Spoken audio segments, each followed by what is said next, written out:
Welcome back. We're gonna do some random short videos that I can find because I understand the game now. Well, a little bit. She had a priesthood. Her priests, listen to this, in her temples they were men who dressed up as women.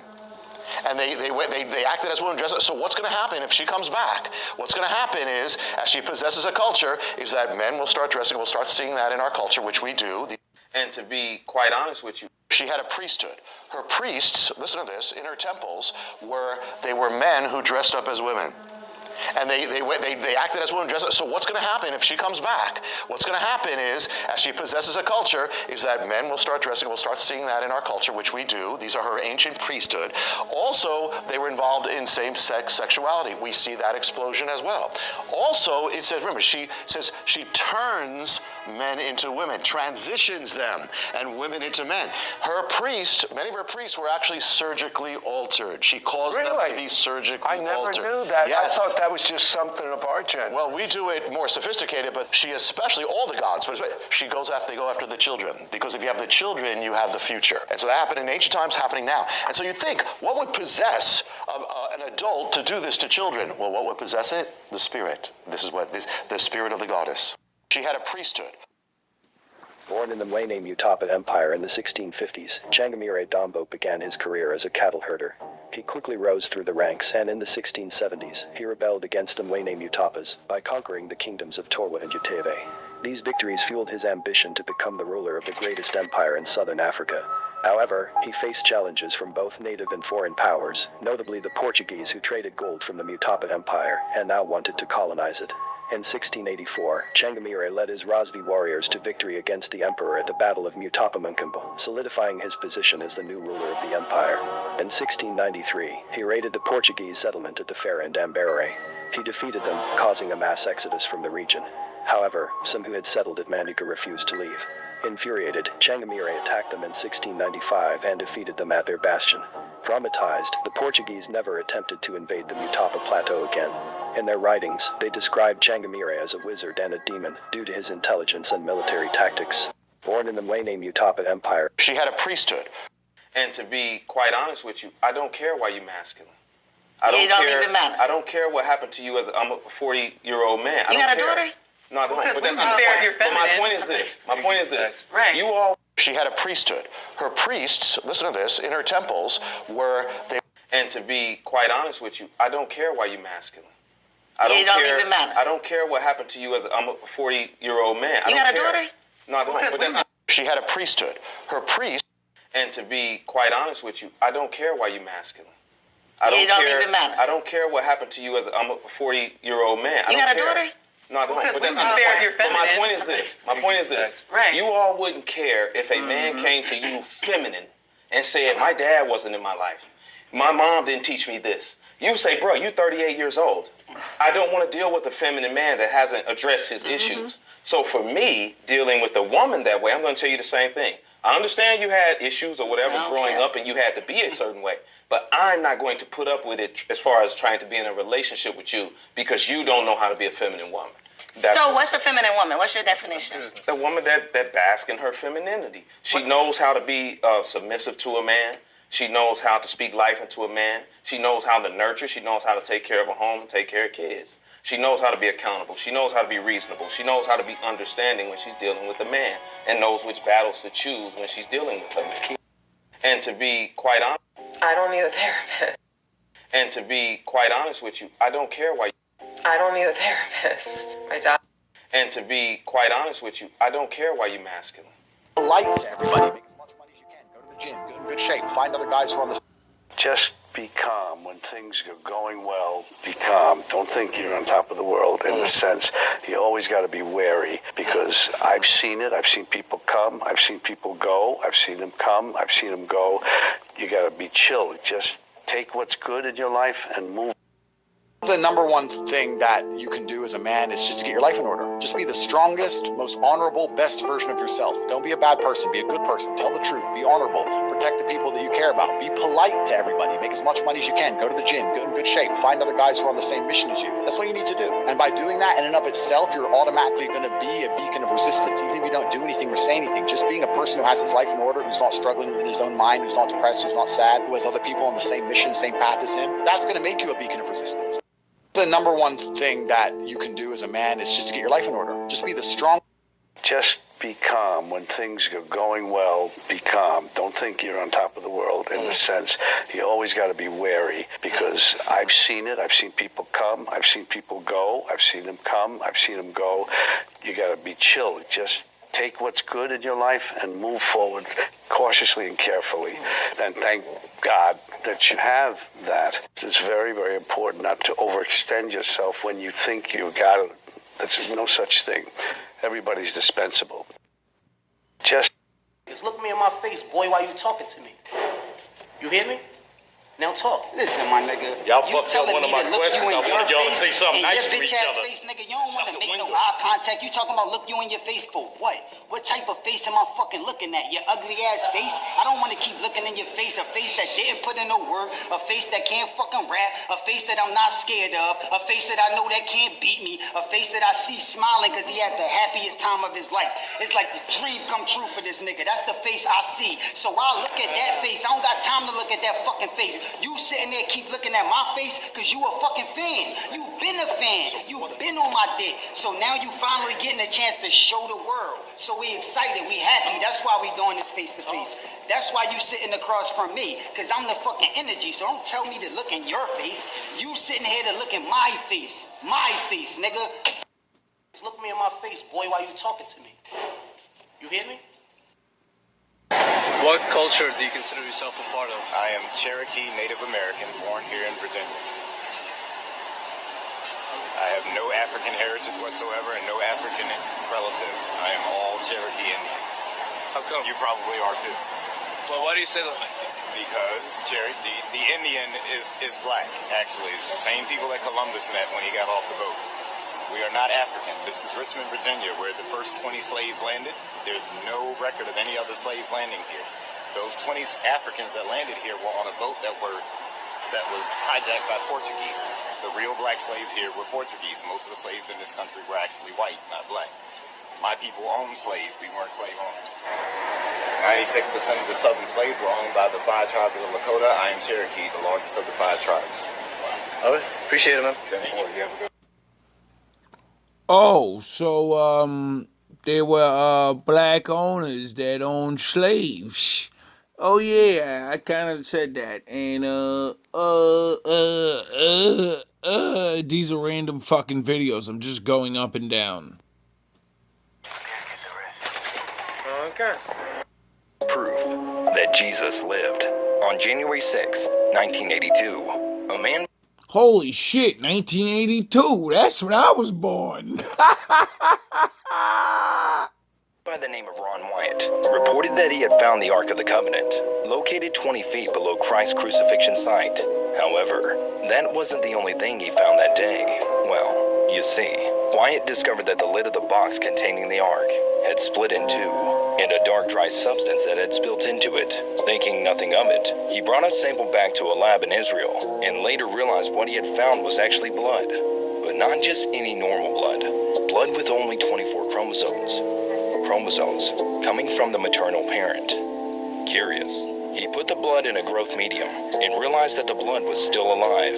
Anxious to find out more, he returned to the discovery site and realized that the substance actually trickled down from where the cross stood, through the rocks, and onto the Ark of the Covenant, leading many to think it was the blood of Jesus, and the substance is. Never heard that before.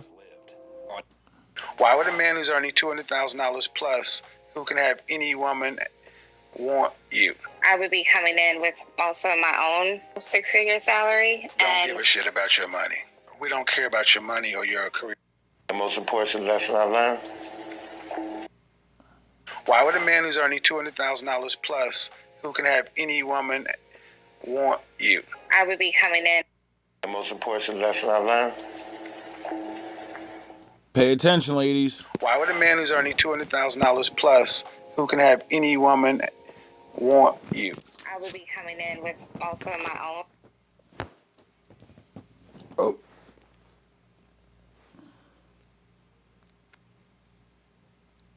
Why would a man who's earning $200,000 plus, who can have any woman, want you? I would be coming in with also my own 6-figure salary. Don't give a shit about your money. We don't care about your money or your careers. Let me tell you ladies why this doesn't matter. Because we don't have access to it anyway, and you ain't gonna be spending it on us. So your money Why doesn't... would you say that?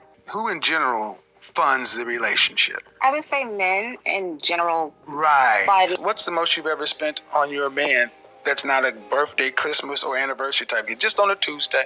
I spent a Tumi bag that I bought for, and it was like about $600. $600. That ain't shit. I spent $600 at dinner. So You're coming in with your own money.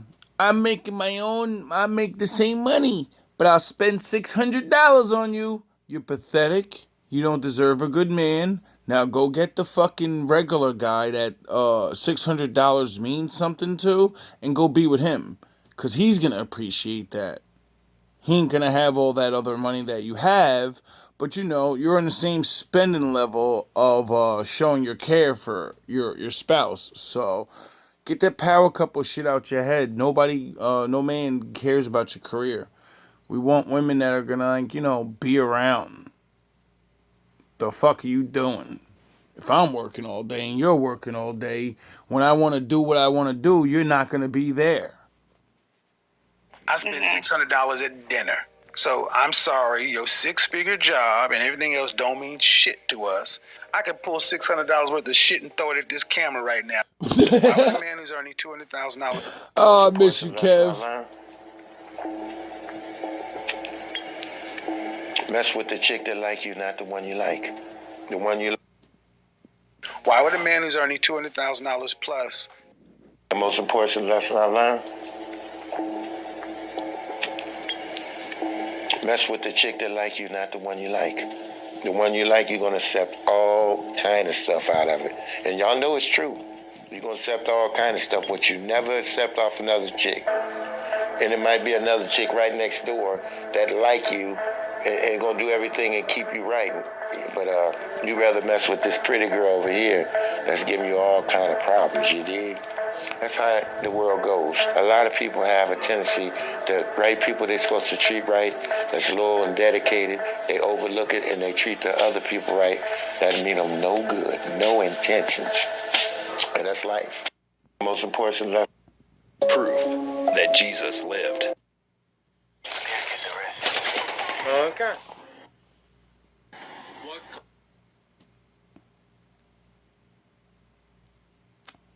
She had a priesthood. Her priests, listen. Born in the Mwenye Mutapa Empire in the 1650s.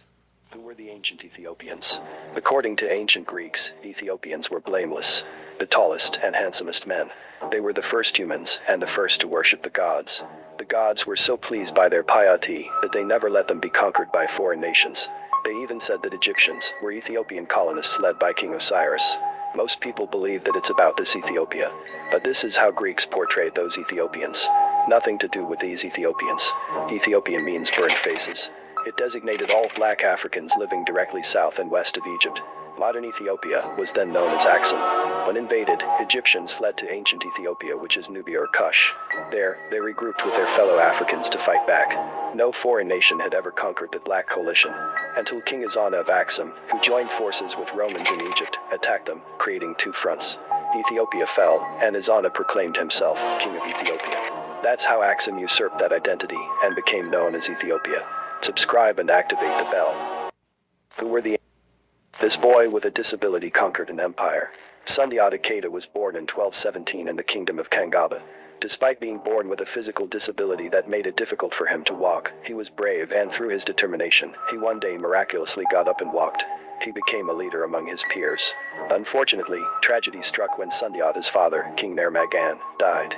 Things got worse when Sundiata's half-brother, Dankaran Tuman, exiled him from Kangaba due to a family rivalry. Sundiata and his followers fled to the neighboring kingdom of Mima, seeking the protection of its ruler. and for many years, he lived in exile, waiting for the opportunity to reclaim his homeland, and in 1235, that moment arrived. Sundiata gathered an army and advanced towards his homeland to reclaim his throne. He defeated the Sasso king Suminguru Kante in the Battle of Krina, and then he united the various kingdoms of Mali under his rule, facing challenges along the way. Later that year, Sundiata Keita became the Emperor of Mali. His story is more than just a legend. It's a tale of hope and inspiration for all who hear. This boy with a disability conquered an empire. Can you help me out? I'm trying to find a husband, the kind of beast that can handle a woman like me. I'm going to answer it based on your last sentence. Your last sentence was handle a woman like me. Do you think he wants to handle any woman? Like the idea of any degree of problem. It's the straw that... The number one unsolved mystery that this world can never answer is why. Why? Can you help me out? I'm trying to find a husband, the kind of beast that can handle a woman like me. I'm going to answer it based on your last sentence. Your last sentence was handle a woman like me. Do you think he wants to handle any woman? Like the idea of any degree of problem. It's the straw that breaks the camel's back. The point of having a woman as a man, for me at least, is for her to be my peace and quiet. My life is stress. You see me, I'm rolling around with fucking security teams, and I got problems, and they're after me. When I come home to my chick, the last thing I want to do is have to handle anything. I want her to just sit the fuck down and her make me happy. She used to be my positive energy. She used to be my sunshine in the rainstorm. If you're sitting there constantly arguing over small points or correcting him, we're probably thinking, this is a battle. I don't have the energy for another fight. Can you help me out? I'm trying to find the The number one unsolved mystery that this world can never answer is why. Why? Ladies, do we meet a man and he'll say, I got a good job. Check. I ain't got no kids. Check. I got good credit. Woo, check. I love my mama and love God. Go to church. Check. And we'll hit him with the, you know what, you just not what I'm looking for right now. It's not you, it's me. I feel like you're a little too much for me. Yet Ray will come with his 10 kids, 11 baby mothers, 10 unkept tattoos, 17 evictions, a bike, and a black garbage bag, and we will love the doo-doo out of some Ray. Okay, we be ready to cut a hoe over Ray. Go to war for Ray. Cut our family off for Ray. And he ain't got nothing go for him.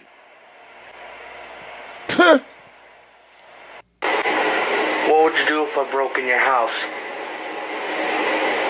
Now, hold on just a minute, Skittles. I live down here in the South, and we protect ourselves with pit bulls and pew-pews. And the real question is, which one of them's going to get you first? Because I be diddly-dad-burn. We get up too early, stay up too late, and work too damn hard for our shit to be letting somebody who looks like they tasted the rainbow come in and take our stuff. No, honey. Down here, we just soon send your soul to Jesus and let him sort it out. You know what I mean?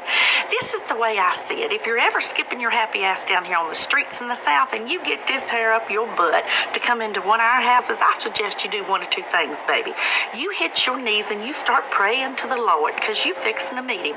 Or you just keep skipping your happy ass until you get out of town. Now, I personally think the latter of the two choices is the better choice, but bless your heart. You can choose either one you like. Just, baby, choose wisely, okay? Have a nice day. So, if this older woman from the South, she believes in Jesus too. I don't like that name, but she sure is on that King David Emmanuel shit. So what the fuck do you think I'm on? Don't fucking come to my house. Don't test me. You will be tried by the law. And then I will go Shadow Realm on you. And you will be very upset. Because you won't be able to do anything. But I will. What nobody tells you about marriage, the brutal truth. A man offers provisions and protection from the moment he says, I do. This is his duty, and he does not deviate, deprive, or withhold it from his partner. It is consistent. A woman offers beauty, loyalty, and sexual exclusivity from the moment she says, I do. This is her duty, and she will deviate from it from time to time, regardless of a man's consistency. Every month, a man pays bills. He does not take a break. Every month, a woman cooks and cleans. She will take breaks. Every day, a man secures his home. He does not take a break. Every day, a woman maintains maintains beauty and health. She will take a break. When a wife turns sex into privilege and withholds it, he does not take a break. When a woman lets herself go and become lazy, he does not take a break. When a woman goes into menopause and no longer wishes to sexually please her man, he does not take a break. When a wife and husband argue and fight and separate, they both may cheat. He does not take a break. A woman completely shuts off access from the time of separation up into divorce. If a man take a break, all will perish. If a man isn't consistent, all will fail. So let's stop questioning men who exercise their options. Nobody tells you about marriage, the brutal truth. A man offers provisions and protection from the moment he says, I do. This is his duty, and he does not deviate, deprive, or withhold it from his partner. It is consistent. A woman offers beauty, loyalty, and sexual exclusivity from the moment she says, I do. This is her duty, and she will deviate from it from time to time, regardless of a man's consistency. Every month, a man pays bills. He does not take a break. Every month, a woman cooks and cleans. She will take breaks. Every day, a man secures his home. He does not take a break. Every day, a woman maintains beauty and health. She will take a break. When a wife turns sex into privilege and withholds it, he does not take a break. When a woman lets herself go and become lazy, he does not take a break. When a woman goes into menopause and no longer wishes to sexually please her man, he does not take a break. When a wife and husband argue and fight and separate, they both may cheat. He does not take a break. A woman... If I gotta marry a woman like that, I'm going to have another woman. So when you want to take a break, she's gonna step up to the plate. And you could take all the fucking breaks you want. Deal? I mean, it kind of sounds fair seeing that I don't get a fucking break ever. I gotta do all this work. I gotta tolerate your shit and put up with your bullshit. And you get to run off and, do what the fuck you want to do whenever you want to do it. You niggas better wise up, man. I'd rather be the fuck alone. You know how many women are out here? You're out of your fucking